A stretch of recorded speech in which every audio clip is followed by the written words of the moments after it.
She and her husband had put in a lot in the 9 months of labor. The price of a child is so high that you just can't let go.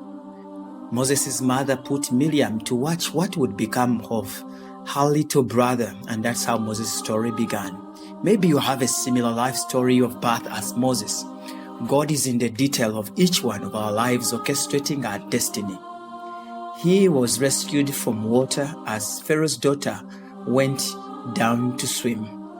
From sailing to death to sailing to destiny, God must have earmarked him for a life of purpose. You and I are not sailing to death just because the circumstances around us are so tough and rough. We are sailing to destiny. Even in the storm, I am on my way to a better destiny. When God has earmarked you, it is unavoidable that you sail into life. Destiny helpers have been staged at every stage of our lives. There is a destiny helper for fees. He has been placed in your pathway to ensure that your graduation day is secure. There is a destiny helper for employment. He has been placed in your pathway to ensure that you get that job. There is a destiny helper for encouragement. He has been put in your pathway to encourage you in life's toughest times so that you don't commit suicide. You speak to him anything and you never hear it out because he's a secret keeper. Stop worrying over your destiny and how pieces will connect. That wedding will be possible, that job will come through, and that disease will be healed someday. God has gone ahead of you to prepare a Pharaoh's daughter who will receive you at arrival. God has a blueprint of how the pieces will connect. That cool morning, as the prince of Egypt went down to swim, her gaze was caught by someone crying in the reeds. It was none other than the Hebrew boy. Her swimming time collided with the baby's arrival time. Before the wild animals could eat him up, the boy had just survived genocide, and Pharaoh's daughter had mercy on him. From a knife to life, from death to a palace, from a poor family to adoption into the king's family. What a mighty God we serve. There is a place in life when love and mercy meets in a junction. When that happens, life is saved.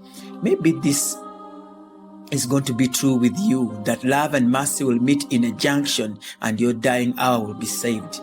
More than 2,000 years ago, love and mercy met at the cross of Calvary, and it saved you and I from the jaws of hell. So she named him Moses, saying, because I drew him out of water. The name Moses is also known as the one who saves. The mother never had a chance to name his son, but God used destiny helpers to name him the name that resonated with his life purpose. In verse 11, the Bible says a silent verse is always skipped. It is found in Acts 7:22. So Moses was educated in all the wisdom and the culture of Egypt, and he was a man of power in words and deeds. But when he reached the age of 40, it came to his heart to visit his brothers, the sons of Israel. However high and educated you'll ever rise, never forget your roots.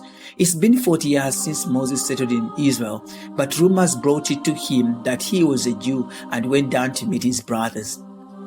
He not only met them, but he sidelined with them. The Bible speaks in Hebrews 11:24, by faith Moses, when he became of age, refused to be called the son of Pharaoh's daughter, choosing rather the suffering affliction with the people of God than to enjoy the passing pleasures of sin, esteeming the reproach of Christ greater than the pleasures of Egypt. What a man! What a difference from us. We value riches far greater than a calling, yet Moses values a calling greater than wealth. Money is not the major dream of life. It is just a facilitation. When I ask a young man, what's your dream? And they say to get $1 million and get rich, I just know they don't have any dream. Moses was born as a deliverer, Joshua as a conqueror, Joseph as a pathfinder, Samson as the enemy destroyer, John the Baptist as the way maker. What is your life purpose, and how will your life be tamed from money killing the purpose? Thank you for listening. Patrick, Living Word Community. God bless you.